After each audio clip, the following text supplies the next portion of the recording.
He left the Élysée Palace pledging never to return. But barely a year on, the polls suggest that if an election was held today, the former president would trounce the incumbent François Hollande. Since May, his appearances have been few and far between. But on the right, Mr. Sarkozy is still the preferred candidate for 2017. He's not exactly in, he's not absolutely out. He lets everybody understand what they want to understand.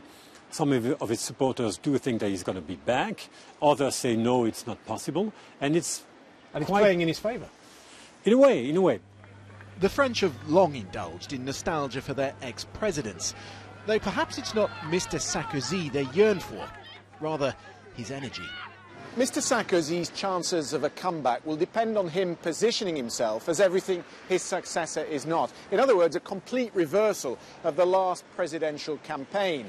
Mr. Hollande cast himself as Mr. Normal, but amid this perception he's too normal, the irrepressible roll-up-your-sleeves attitude of Mr. Sarkozy has suddenly taken on new allure.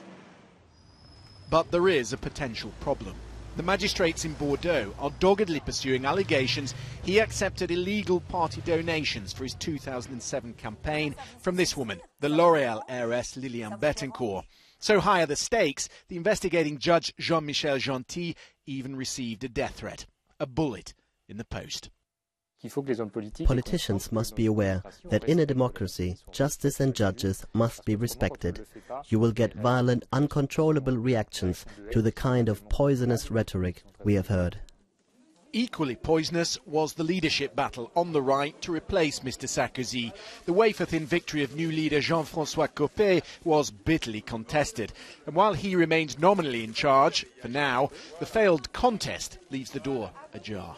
Sarkozy is there somewhere in the back of the minds of everybody, and he knows that, and he's playing it pretty shrewdly by not being there himself, but having his people talk in his own place.